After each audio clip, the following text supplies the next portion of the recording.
Hey everyone, Mango7Roll here. How we doing today? Welcome to another episode of Epic 7. It is patch day and I'm really excited to see what's coming.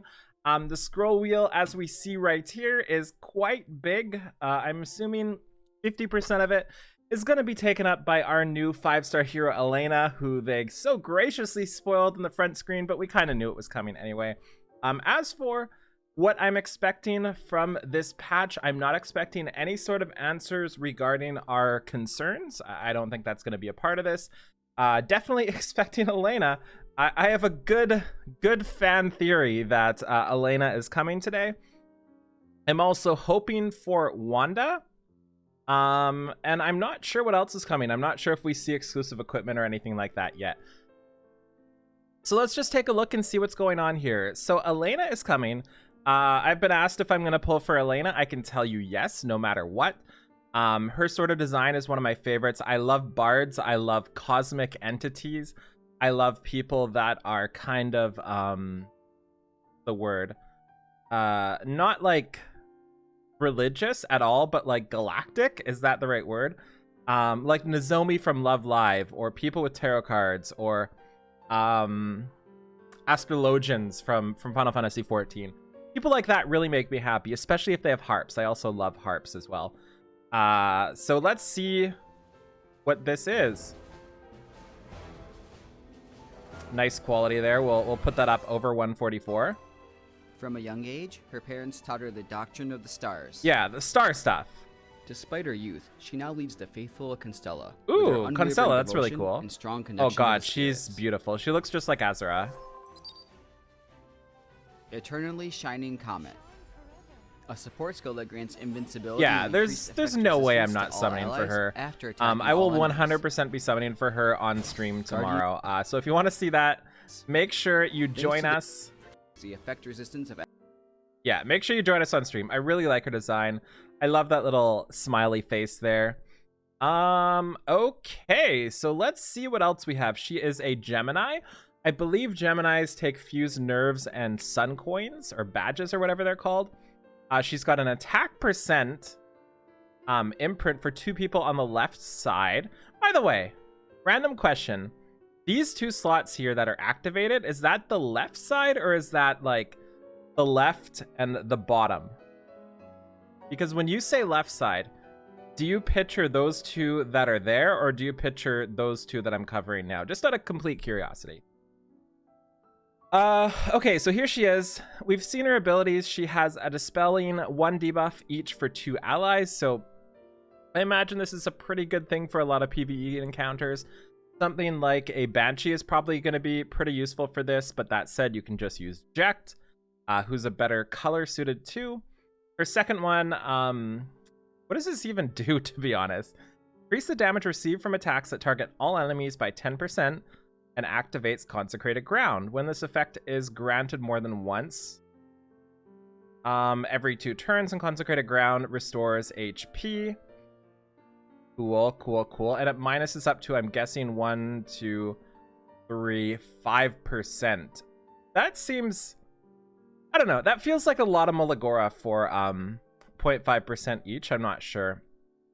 Her final one, attacks all enemies with a meteor shower, granting invincibility for 1 turn and effect resistance for 2 turns for all allies. I actually don't know how much effect resistance adds. I'd be really interested to see. I'm sure we already know it's been data mined, but I'm not sure how much that buff actually adds. Okay, let's take a look at Stella Harp. It has a 60% chance to dispel 1 debuff from an ally when attacked. Not sure what to think about this. This is maybe like a better or worse Wondrous Potion. I wouldn't mind one of these, but I can't really think that I'm going to be using this over a lot of others. I guess it really depends, because with all the AoE right now, getting debuffs dispelled when you're hit might be great, but at the same time, most of the AoE drops like 50,000 debuffs at once, so not sure what to think about that. So we've got the side story, we've got all of this. We know this is coming. This is exactly the same as it always is. Same thing as always, Epic Catalyst chest, 4-star artifact ticket. We get same thing as always, fused nerves, small sun badges. Okay, that's it.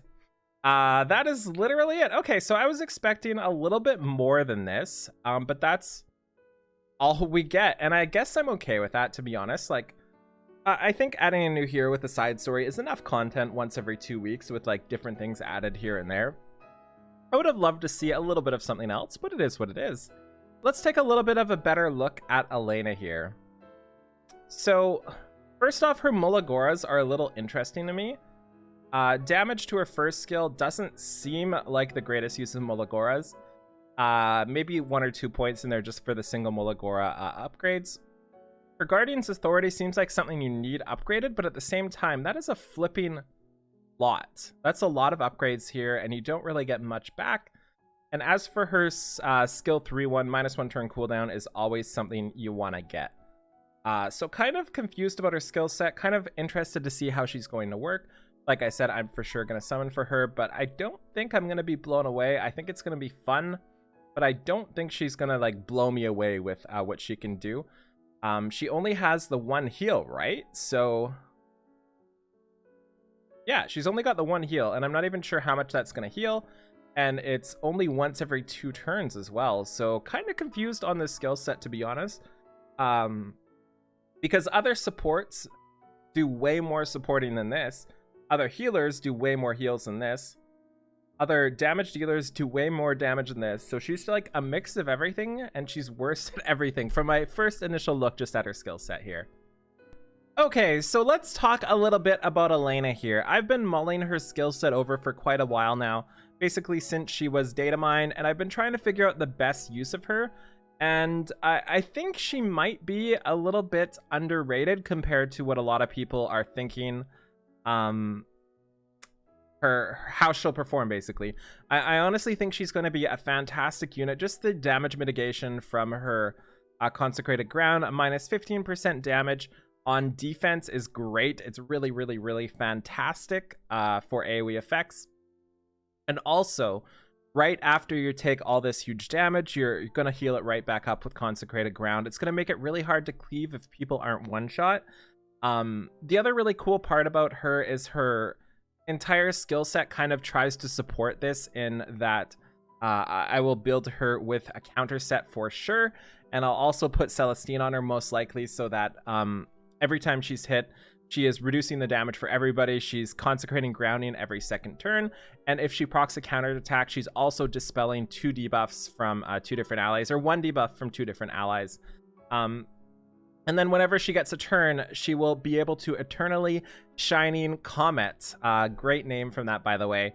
And skill 3, and what this skill 3 will do is not only will it do a little bit of damage, probably not much, but it will also give her invincibility. And that is fantastic right now because you're going to be able to use this to proc SSB's skill 2, and then all that damage will be mitigated.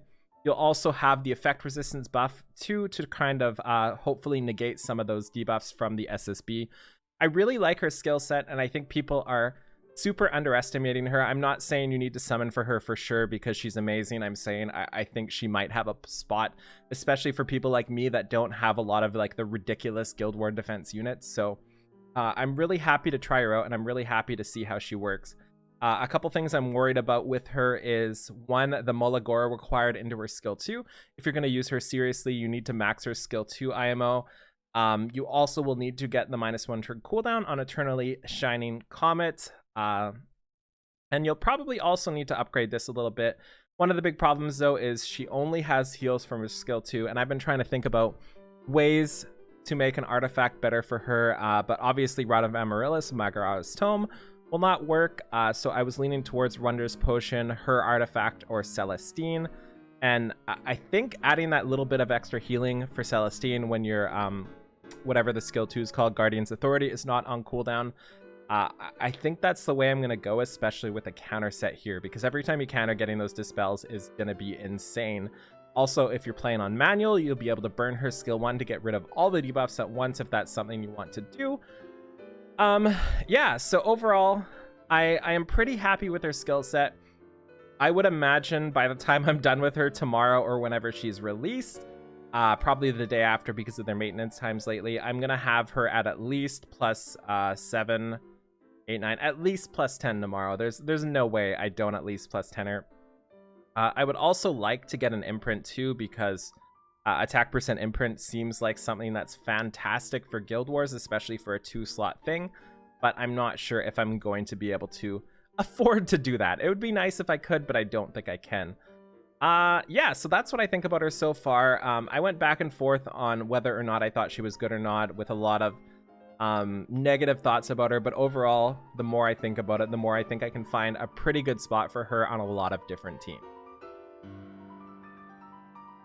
Okay, so this is like part 6 of me recording what I think about her, and my thoughts have changed so much over the course of like 20 minutes, and I'm gonna leave all of these in here. So it's gonna be a lot of differing thoughts and differing opinions, and I think that's kind of one of the good parts about brainstorming. And I just rewatched the video of her just to see herself in action, to see her damage. And it says that her effect of her skill 2 can also affect Megara's Tome. So proccing her skill 2 will cast Megara's Tome. Like, this counts as Consecrated Ground, can be activated once every turn. Consecrated Ground can be activated once every 2 turns. That apparently counts as casting a non-attack spell. So that's something I didn't realize. So this will allow her, right after she takes a ton of damage from the AoEs, she will be able to Megara's Tome herself right at the start of the battle. I think she will 100% go over everybody no matter what. And then she will interrupt them with Eternally Shiny Comment, giving her entire team immunity. And that's just pretty insane, I think.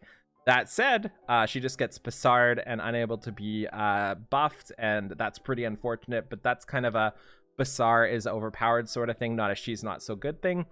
So yeah, maybe Megara's Tome over the Celestine the more I think about it.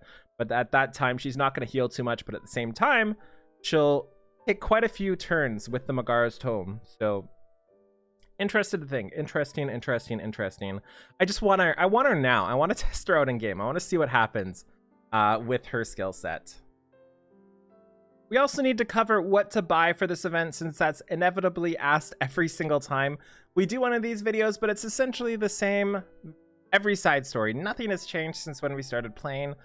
You're going to want to buy all of the fused nerves. You're going to want to buy all of these catalysts here. And this goes for every single side story. You want to buy all of these no matter what. It doesn't matter what catalysts they are. You want to buy the Muligora Seed. You possibly want to buy the Giga Phantasm. I would say you definitely want to buy the Giga Phantasm. You want to buy the Covenant Bookmarks. I think the Winter Fragment Penguins are more important than ever right now too, especially with how hard it is to get Transmute Stones. Just make sure you're selling the Penguins and not using them, because that's what makes it worth it. And you need to buy the Artifact Charms as well. And the runes are basically the only thing you shouldn't really touch. If you're a newer player struggling to get Awakens, that would be the only time I would really consider possibly buying these. But everything else outside of these is what you want to aim for IMO. Okay, so let me know in the comments below down there if you plan to summon for her and why, because like I said, I'm summoning for her and I'm pretty excited about it. And as always, feel free to like, comment, subscribe, all those shenanigans. It really helps us out, get these videos out to new players. I will talk to you later. Have a wonderful day. Bye, everybody.